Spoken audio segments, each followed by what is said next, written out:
बिस्मिल्लाहिर्रहमानिर्रहीम। कमांडर ने कहा, अगर मैं बातें करने बैठ गया तो ये मेरे फ़र्ज़ में कोताही होगी। मुझे आपकी बच्ची और आपकी बहू को सुबह से पहले आपके बेटे तक पहुंचाना है। आपके बेटे की ख्वाहिश की तकमील हमारा फ़र्ज़ है। क्या आपकी बेटी और बहू मेरे साथ अभी चलने को तैयार हैं? पर्दे के पीछे से एक नुस्वानी आवाज़ आई, हम तैयार हैं। कोई मर्द साथ नहीं जा सकता? बूढ़े ने पूछा। मैं भी तो अपने बेटे को देखना चाहता हूँ। सफ़र लंबा है, कमांडर ने कहा। आप इतनी लंबी घोड़सवारी बर्दाश्त नहीं कर सकेंगे। मुझे जो हुक्म मिला है वो बेटी और बीवी को लाने का है। कैद खाने का सिपाही जो लड़की और इसहाक की बीवी को कमांडर से बचाना चाहता था, ड्यूटी से फारिग होकर घर गया। बहुत जल्दी में उसने कपड़े बदले, सर को इस तरह ढांपा कि चेहरा भी चुप गया। उसने घोड़े के लिए चारा और पानी घोड़े के साथ बांधा और किसी को बताए बगैर कि कहाँ जा रहा है रवाना हो गया। उसने वो रास्ता मालूम कर लिया था जो इसहाक के गांव को जाता था। सालार जब पैगाम ले जाने वाले कमांडर को रास्ता समझा रहा था, ये सिपाही पास खड़ा सुन रहा था। उसके दिल में अकीदत थी। आबादी से निकलकर उसने घोड़े को एड़ी लगा दी। कमांडर उससे बहुत पहले निकल गया था, इसलिए यह मुमकिन नहीं था कि वो उससे पहले इसहाक के घर पहुंच जाता। सूरज बहुत ऊपर आ चुका था। इसहाक के बाप के पास दो घोड़े थे। उसने दोनों तैयार किए। इसहाक की बेटी और बीवी जल्दी में तैयार होकर सवार हो गई। गांव के कुछ और लोग भी वहां आ गए थे। साहब सुडानी कमांडर की बातों में आ गए। उन्होंने इसहाक की बेटी और बीवी को कमांडर के साथ रुखसत कर दिया। रात का सफर था, रास्ते में कहीं रुकना नहीं था। दोनों मस्तूरात के दिलों में इसहाक के मुतल्लिक जो जज्बात थे, उनसे उनकी नींद उड़ गई। उनके लिए घोड़े की सवारी कोई नई या मुश्किल बात नहीं थी। यहाँ के मुसलमान अपने बच्चों को घुड़सवारी और तीरंदाजी बचपन में ही सिखा दिया करते थे। तीनों घोड़े पहाड़ी इलाके से निकल गए। कमांडर खुश था कि उसने कामयाबी से दोनों मस्तूरात को जाल में फांस लिया था। इसहाक उस कोठड़ी में बैठा था जिसमें गली सड़ी लाश पड़ी थी। यह लाश उसे परेशान करने के लिए वहां रखी गई थी, लेकिन इसहाक ने अपने आप को जिस्मानी एहसासात से बेगाना कर दिया था। वो लाश के साथ इस तरह बातें करता था जैसे वो जिंदा हो। उसे बदबू का जरा भर एहसास नहीं था। वो अब जिस्म नहीं रूह बन गया था। सारा दिन उसे कोठरी से बाहर ना निकाला गया। शाम के बाद भी उसे किसी ने ना छेड़ा। वो हैरान भी हुआ कि उसे क्यों आराम दिया जा रहा है। शायद सूडानी सालार उससे मायूस हो गया था। कमांडर दोनों मस्तूरात के साथ पहाड़ी इलाके से निकलकर सहरा में जा रहा था। वो उन दोनों को इसहाक की बहुत अच्छी अच्छी बातें सुना रहा था। दोनों पूरी दिलचस्पी से सुन रही थी। सूडानी सालार अपने साथी से कह रहा था, अपनी बेटी और बीवी की बेइज्जती कौन बर्दाश्त कर सकता है। मुझे उम्मीद है कि कमांडर उन दोनों को ले आएगा। मैं इसहाक से कहूँगा कि जब तक तुम मुसलमान कबीलों को सूडानी फौज में शामिल करके सूडान का वफादार नहीं बना देते, तुम्हारी बेटी और बीवी को आज़ाद नहीं किया जाएगा। सुबह तक हमारे कमांडर को आ जाना चाहिए, सालार के साथी ने कहा। हो सकता है ज़रा पहले आ जाए, सालार ने कहा। आदमी होशियार है। कैद खाने का जो सिपाही कमांडर के पीछे रवाना हुआ था, रेतले टीलों के इलाके में से गुजर रहा था। उसने आधे से ज्यादा रास्ता तय कर लिया था। उस रात चांद नहीं था। सहरा की फिजा रात को शफाफ हो जाती है। सितारों की रोशनी भी मुसाफिरों को रास्ता दिखा देती है। सिपाही को रात की खामोशी में किसी की बातें सुनाई दी। बोलने वाला उसी की तरफ आ रहा था। टीले गूंज पैदा करते थे। सिपाही एक टीले की ओट में रुक गया। बातें बुलंद होती गईं और घोड़ों के पाँव की आहटें भी सुनाई देने लगी। थोड़ी सी देर बाद सिपाही ने टीले की ओट से तीन घोड़े गुजरते देखे। उसने तलवार निकाल ली। उस वक्त भी कमांडर इसहाक की बातें कर रहा था। सिपाही को यकीन हो गया कि यह कमांडर है और उसके साथ इसहाक की बेटी और बीवी है। उसने घोड़ा बाहर निकाला और उनके पीछे गया। उसके घोड़े के कदमों की आवाज ने कमांडर को चौंका दिया। वो तलवार सोच कर पीछे को मुड़ा, लेकिन सिपाही घोड़े को एड़ी लगा चुका था। उसने दौड़ते घोड़े से कमांडर पर ऐसा वार किया कि उसका एक बाजू साफ कट गया। घोड़ा रोक कर वो पीछे मुड़ा। कमांडर लड़ने की हालत में नहीं था। उसने रहम के लिए पुकारा, लेकिन सिपाही ने उसकी गर्दन पर वार करके उसे घोड़े से लुढ़का दिया। दोनों मस्तूरात सुन हो गई। इसहाक की बीवी ने अपनी बेटी से कहा, भागो, डाकू मालूम होते हैं। उन्होंने घोड़े मोड़े। सिपाही ने अपना घोड़ा उनके रास्ते में कर लिया और कहा, यहाँ कोई डाकू नहीं है। मुझसे ना डरो, मैं तुम्हें एक डाकू से बचाया है। मेरे साथ अपने गांव में चलो। मैं तुम्हें अपने साथ नहीं ले जा रहा, तुम्हारे साथ चल रहा हूँ। मैं अकेला हूँ। वो दोनों हैरान और परेशान थी कि ये मामला क्या है। सिपाही ने कमांडर के घोड़े की लगाम अपने घोड़े की जेन के साथ बांध दी और घोड़े को भी साथ ले चला। راستے میں اس نے دونوں کو بتایا کہ اسحاق قید خانے میں بند ہے۔ اسے کہا جا رہا ہے کہ وہ مسلمان قبیلوں کو سوڈانی فوج میں شامل کر دے۔ اسحاق نہیں مان رہا تھا۔ سپاہی نے ان دونوں کو یہ نہ بتایا کہ اسحاق کے ساتھ کیا سلوک ہو رہا ہے۔ اس نے کہا کہ تم دونوں کو اس کے سامنے عریانی کی حالت میں کھڑا کر کے اور تم دونوں کی بے عزتی کی دھمکی دے کر اسحاق کو اپنی بات پر لانے کے لیے بلایا گیا ہے۔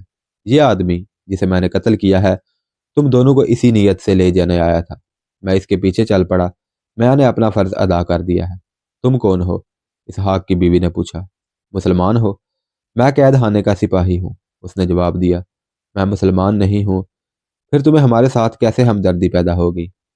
میں نے سنا تھا کہ مسلمانوں کے پیغمبر ہوتے ہیں، سپاہی نے کہا۔ تمہارا خاوند پیغمبر معلوم ہوتا ہے۔ اسحاق کی بیوی نے اس سے پوچھا کہ وہ اس کے خاوند کو کیوں پیغمبر سمجھتا ہے۔ سپاہی نے اصل بات نہ بتائی اور کہا اب تو میں اسے سچا پیغمبر سمجھتا ہوں۔ وہ قید خانے میں قید ہے، مسلمان ہے، میں مسلمان نہیں ہوں۔ اسے معلوم ہی نہیں کہ اس کی بیٹی اور بیوی کو بے عزت کرنے کا انتظام کر دیا ہے۔ میرے دل میں خیال آ گیا کہ میں تم دونوں کی عزت کی حفاظت کروں گا۔ میں نے ایسا کام کیا ہے جو میری ہمت سے باہر تھا۔ یہ اسی کی غیبی قوت ہے، میں اسے پیغمبر سمجھتا ہوں۔ سحر کے وقت اسحاق کے گھر کے سامنے 4 گھوڑے رکے، دروازے پر دستک ہوئی۔ اسحاق کا باپ اسحاق کی بیوی اور بیٹی کو ان کے ساتھ ایک اور آدمی کو دیکھ کر بہت حیران ہوا۔ اندر جا کر سپاہی نے اسے تمام حالات اور واقعات سنا دیے، لیکن اسے بھی نہ بتایا کہ اسحاق کے ساتھ قید خانے میں کیا سلوک ہو رہا ہے۔ اسحاق کے باپ نے اسی وقت اپنے قبیلے کے لوگوں کو اطلاع دے دی۔ لوگ جمع ہو گئے۔ سپاہی نے انہیں بتایا کہ اسحاق کو اس شرط پر رہائی دینے کا وعدہ کیا جا رہا ہے کہ وہ تمام مسلمانوں کو سوڈان کی فوج میں شامل کر دے اور تمام مسلمان سوڈان کے وفادار ہو جائیں۔ سپاہی نے بتایا کہ اسحاق کہتا ہے کہ مجھے جان سے مار دو، میں اپنی قوم کے ساتھ غداری نہیں کروں گا۔ تمام لوگ بھڑک اٹھے، سوڈان کو برا بھلا کہنے لگے۔ کسی نے کہا یہاں صلاح الدین ایوبی آئے گا، یہ خدا کی زمین ہے، ہم قید خانے پر حملہ کر کے اسحاق کو رہا کرائیں گے۔ ایک اور آدمی نے کہا تمہارے لیے یہ کام آسان نہیں۔ سپاہی نے کہا تہ خانے میں سے تم کسی کو نہیں نکال سکتے، تم قید خانے کے سپاہی ہو۔ اسحاق کے باپ نے کہا تم ہماری مدد کر سکتے ہو، میں غریب اور ادنا سپاہی ہوں۔ اس نے کہا میں آپ کے بیٹے کو پیغمبر سمجھتا ہوں، میں نے اسے کہا تھا کہ میری قسمت بدل دو۔ اس نے کہا تھا کہ باہر آ کر بدل دوں گا۔ جو جو وقت گزرتا جا رہا ہے میں اس کا مرید ہوتا جا رہا ہوں۔ یہ سب لوگ اس پر جانے قربان کرنے پر تیار ہیں۔ کیا میری زندگی بھی ایسی نہیں ہو سکتی جیسی تمہاری ہے؟ مسلمان ہو جاؤ اور یہی رہو۔ اسحاق کے باپ نے اسے کہا ہم لوگ جنت میں رہتے ہیں، جہاں پانی کے چشمے ہیں اور ہرے بھرے درخت ہیں، جہاں کی زمین اتنا اناج دیتی ہے کہ جو کاشتکاری نہیں کرتا وہ بھی بھوکا نہیں رہتا۔ یہ ہمارے اللہ کی شان ہے۔ تم ہمارے پاس آ جاؤ اور اپنی قسمت بدل لو۔ ہم لوگ آزاد ہیں، یہ پہاڑیاں ہمارا قلعہ ہیں جو ہمارے اللہ نے ہمارے لیے بنایا ہے۔ سپاہی نے وہیں رہنے کا فیصلہ کر لیا۔ اسحاق کے باپ نے اسے ہلکا بگوش اسلام کر کے اپنے پاس رکھ لیا۔ صبح طلوع ہو چکی تھی۔ سوڈانی سالار بے تابی سے کمانڈر کا انتظار کر رہا تھا، مگر اس کا کہیں نام و نشان نہ تھا۔ سورج اوپر اٹھتا گیا اور سالار بے چین ہوتا گیا۔ وہ سمجھا کہ کمانڈر راستہ بھول گیا ہوگا۔ اس نے ایک اور عہدیدار کو بلایا اور اسے وہی باتیں بتا کر جو اس نے پہلے کمانڈر کو بتائی تھی روانہ کر دیا۔ اسحاق کوٹری میں بند رہا۔ یہ دن بھی کوٹری میں گزر گیا۔ اس کی کوٹری میں پڑی ہوئی لاش پھٹنے لگی تھی۔ قید خانے کے سنتری جو انسانوں کے جسم توڑنے اور تہ خانے کی بدبو کے عادی تھے، وہ بھی اسحاق کی کوٹری کے قریب آنے سے گریز کرنے لگے۔ بڑی ہی بری بدبو تھی۔ ایک سنتری نے ناک پر ہاتھ رکھ کر اسحاق سے پوچھا او مردود، تم اس بدبو کو کس طرح برداشت کر رہے ہو؟ یہ لوگ جو کچھ تم سے منوانا چاہتے ہیں مان جاؤ اور یہاں سے رہائی لو، اس مرداری بدبو سے پاگل ہو جاؤ گے۔ مجھے کوئی بدبو محسوس نہیں ہو رہی، اسحاق نے کہا۔ یہ مردار نہیں شہید ہے، میں رات کو اس کے ساتھ لگ کے سوتا ہوں۔ تم پاگل ہو چکے ہو، سنتری نے کہا۔ لاش کی بدبو کا یہی اثر ہوتا ہے۔ اسحاق کے چہرے پر مسکراہٹ آ گئی اور اس نے لاش کے پاس بیٹھ کر قرآن کی ایک آیت کا ورد شروع کر دیا۔ یہ رات بھی گزر گئی۔ صبح کے دھلکے میں جس دوسرے کمانڈر کو سالار نے بھیجا تھا واپس آ گیا۔ ایک تو مسلسل اتنے طویل سفر سے اس کا رنگ اڑا ہوا تھا، اس کے علاوہ وہ جو کچھ دیکھ آیا تھا اسے بیان کرنے سے اس کی زبان ہکلا رہی تھی۔ اس نے سالار کو بتایا کہ راستے میں کچھ علاقہ ریتلے ٹیلوں اور گھاٹیوں کا ہے، ایک جگہ گدھ مردار کھا رہے تھے۔ اس نے ایک جگہ تلوار پڑی دیکھی، جوتے اور کپڑے بھی دیکھے۔ اس نے گدھ کو اڑایا تو پتہ چلا کہ وہ کسی انسان کو کھا رہے تھے۔ چہرہ بھی خراب ہو چکا تھا۔ اسے جو چیزیں مثلاً خنجر، چمڑے کا کمر بند وغیرہ ملی وہ اٹھا کر لے گیا۔ اسے یقین ہو گیا کہ یہ سوڈانی کمانڈر کی لاش تھی۔ اس نے آگے جا کر زمین دیکھی، گھوڑوں کے پاؤں کے نشان دیکھے۔ یہ کمانڈر پہاڑی علاقے تک گیا۔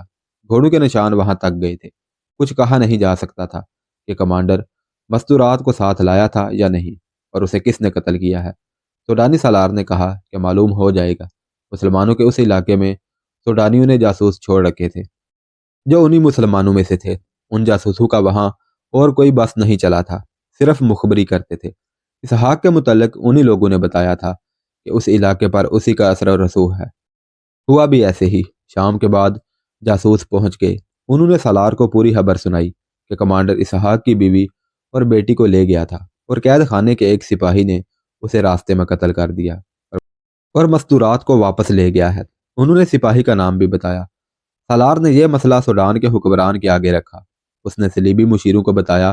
ان صلیبی مشیروں نے مشورہ دیا کہ خاموش ہو جاؤ، مسلمانوں پر فوج کشی کی حماقت نہ کر بیٹھنا، انہیں کسی اچھے طریقے سے دوست بنانے کی کوشش کرو، زیادہ سے زیادہ یہ کارروائی کرو کہ اس سپاہی کو خفیہ طریقے سے قتل کرا دو تاکہ مسلمانوں کو پتہ چل جائے کہ ہمارے ہاتھ ہر جگہ پہنچ سکتے ہیں۔ اسحاق پر تشدد جاری رکھو۔ اسحاق کو ایک بار پھر تشدد کے شکنجے میں جکڑ لیا گیا۔ اب تو سالار اسے اپنے کمانڈر کے قتل کا انتقام بھی لینا چاہتا تھا۔ اسے اتنی درندگی کا تختہ مشق بنایا گیا تھا جتنا انسانی تصور سے باہر تھا۔ رات کے وقت وہ بے ہوش ہو گیا اور اسے کوٹھڑی میں پھینک دیا گیا۔ ہوش میں آیا تو کوٹھڑی میں اندھیرا تھا۔ باہر ایک مشعل جل رہی تھی۔ اسحاق نے اپنا ہاتھ ایک طرف کیا تو ہاتھ کسی کے جسم پر لگا۔ اسے یاد آ گیا کہ یہ وہی لاش ہے جو پہلے دن اس کے ساتھ پڑی ہے، مگر اسے ایسے لگا جیسے لاش سانس لے رہی ہو۔ یہ اس کے دماغ کی خرابی ہو سکتی تھی۔ اس کے جسم کی حالت یہ ہو گئی تھی کہ اٹھنے کے قابل نہیں رہا تھا۔ لاش نے حرکت کی۔ اسحاق نے چونک کر دیکھا، چہرے پر نظر ڈالی۔ یہ لاش نہیں تھی، کوئی زندہ انسان تھا، اور یہ کوٹھڑی کوئی اور تھی۔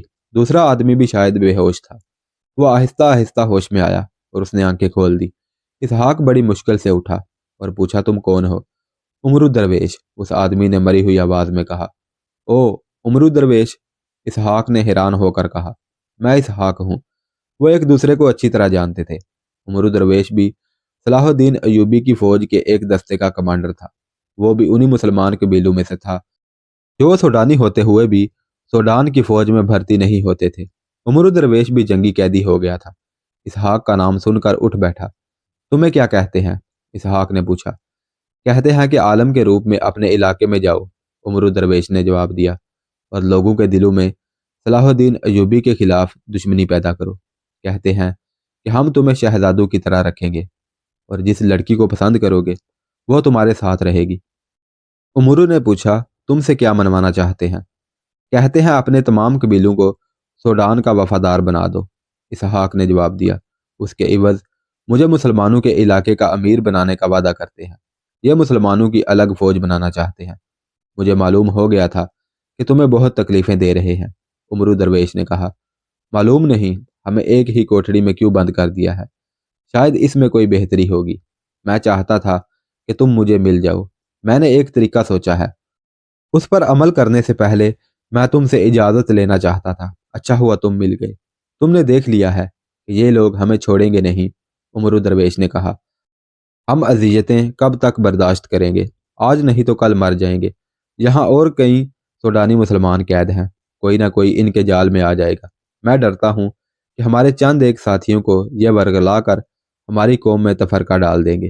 ایک صورت یہ ہے کہ تم ان کی شرط مان لو، اس بہانے آزاد ہو جاؤ اور اپنے علاقے میں جا کر کچھ بھی نہ کرو۔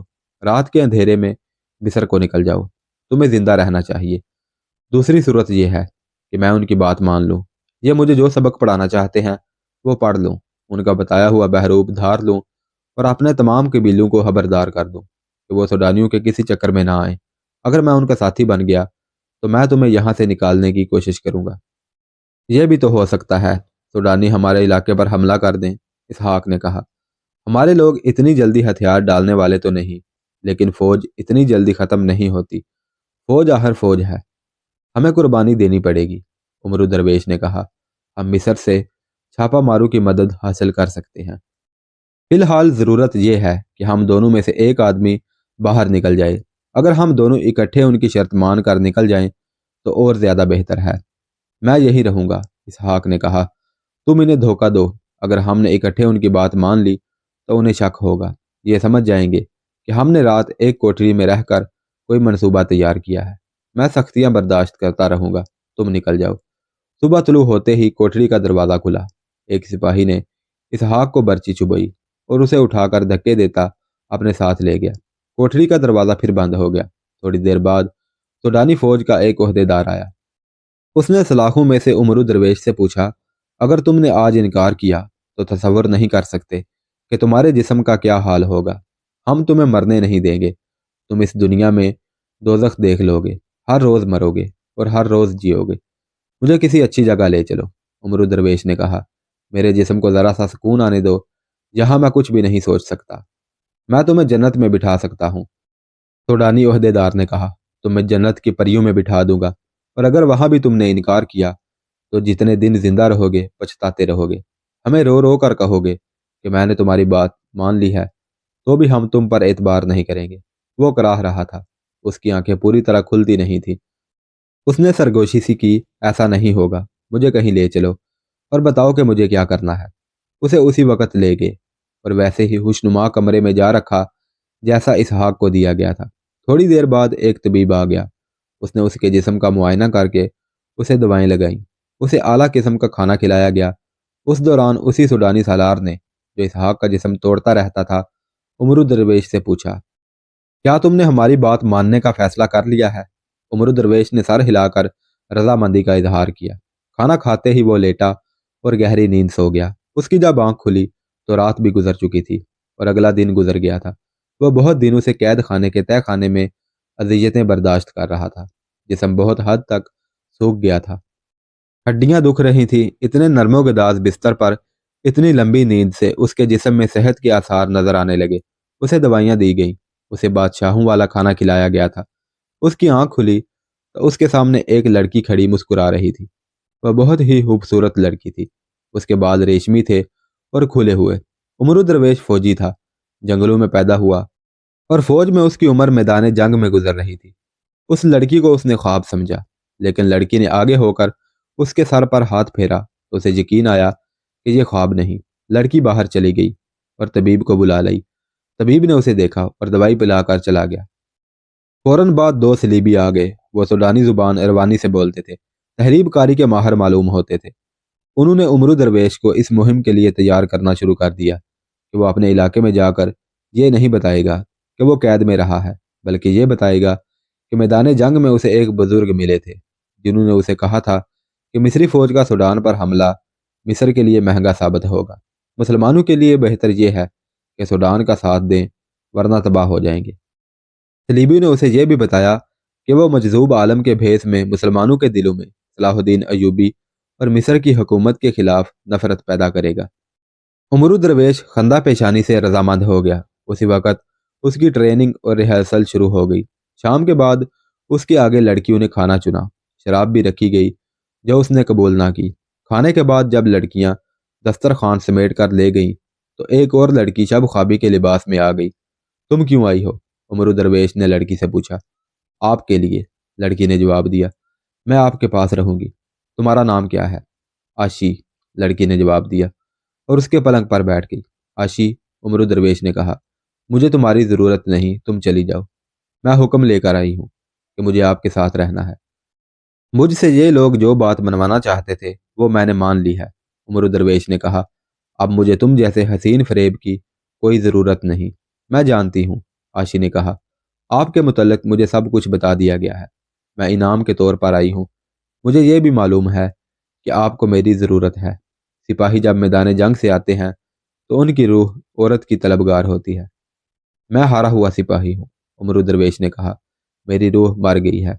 मुझे अपने जिस्म से नफरत हो गई है। मुझे इसकी किसी भी ज़रूरत का एहसास नहीं रहा। कैद खाने में उबले हुए पत्ते खाता रहा तो भी मुतमईन रहा। यहाँ इतने अच्छे खाने खाए हैं तो भी मुतमईन हूँ, लेकिन खुश नहीं हूँ। मैं शिकस्त हुर्दा हूँ। लड़की हंस पड़ी, जैसे किसी ने जल तरंग छेड़ दिया हो। शराब के 2-4 घूंट आपको मुसरतों से माला माल कर देंगे। लड़की ने कहा, हलक से उतर जाए तो मुझे देखना, मुझ में आपको फूलों का हुस्न नजर आएगा। मेरी मजबूरी ये है कि मैं मुसलमान हूँ। उमर दरवेश ने कहा, हम इस्मतों से खेला नहीं करते, इस्मतों की हिफाजत किया करते हैं। सिर्फ मुसलमान लड़कियों की इस्मत की हिफाजत करते होंगे। लड़की ने कहा, मैं मुसलमान नहीं और तुम इस्मत वाली भी नहीं। उमर दरवेश ने कहा, फिर भी मेरा फर्ज है कि तुम्हारी इस्मत का ख्याल रखूं। लड़की मुसलमान हो या किसी और मजहब से ताल्लुक़ रखती हो, अपनी कौम की हो या अपने दुश्मन की, मुसलमान अगर ईमान का पक्का है तो उसकी इस्मत की हिफाजत करेगा। तुम तमाम रात मेरे पास बैठी रहो, सुबह सबको बताती फिरोगी कि रात एक पत्थर के पास बैठकर गुजारी है। क्या मैं खूबसूरत नहीं? लड़की ने पूछा। तुम जैसी भी हो, मेरे किसी काम के नहीं। उमर दरवेश ने कहा, मैं तुम्हारे काम आ सकता हूँ। अगर तुम इस जलील जिंदगी से आज़ाद होना चाहो तो मैं तुम्हें जान पर खेल कर यहाँ से निकाल ले जाऊंगा और किसी शरीफ घराने में आबाद कर दूंगा। आपसे पहले भी एक यहाँ आया था, आशी ने कहा। वो भी आपकी तरह बातें करता था। वो भी सूडानी मुसलमान था। मैं आपकी ये बात मान नहीं सकती। क्योंकि आप मुसलमान हैं इसलिए आप औरत में दिलचस्पी नहीं लेते। मैंने मिस्र के कई मुसलमान देखे हैं, वो औरत को देखकर भूखे दरिंदे बन जाते हैं। मैं 3 ऐसे मिस्री मुसलमान बता सकती हूँ जिन्हें मैंने और शराब की इस सुराही ने गद्दार बनाया है। वो कैसे मुसलमान हैं? वो ईमान फरोश हैं। उमर दरवेश ने कहा, तुम बातें कर रही हो, मैं तुम्हारे चेहरे और तुम्हारी आंखों में तुम्हारी माँ और तुम्हारे बाप की झलक देखने की कोशिश कर रहा हूँ। वो कहाँ हैं? जिंदा हैं? मालूम नहीं, आशी ने कहा। आपसे पहले जो यहाँ आया था उसने भी यही पूछा था कि तुम्हारे माँ बाप जिंदा हैं या मर गए हैं। वो इसहाक की बात कर रही थी। इसहाक को जब इस कमरे में लाया गया था तो इसी लड़की को उसके कमरे में भेजा गया था। उसने उमर दरवेश से कहा, उस सूडानी मुसलमान ने मुझसे मेरे माँ बाप के मुतल्लिक पूछकर मुझे परेशान कर दिया था। ऐसा सवाल मुझसे कभी किसी ने नहीं पूछा था। वो पहला आदमी था जिसने पूछा तो मैं रात भर सोचती रही कि मेरे माँ बाप कौन थे और कैसे थे। ज़रूर, मुझे कुछ याद आता था और जहन के अंधेरे में गायब हो जाता था। मैंने अपने आप को उनकी याद से दूर रखने की कोशिश शुरू कर दी, मगर मैं कामयाब ना हो सकी। आज आपने उनकी याद फिर ताज़ा कर दी है। मैं जब महसूस ही नहीं करती थी कि मेरे माँ बाप होंगे तो मैं खुश रहती थी। आपसे पहले आने वाले सूडानी मुसलमान ने मेरे अंदर ऐसे जज्बात बेदार कर दिए हैं कि मेरी खुशी पर अब उदासी का असेब सवार रहने लगा है। तुम्हारा कोई भाई भी था? कुछ भी याद नहीं, आशी ने कहा। मैं खून के रिश्तों को समझती ही नहीं कि क्या होते हैं।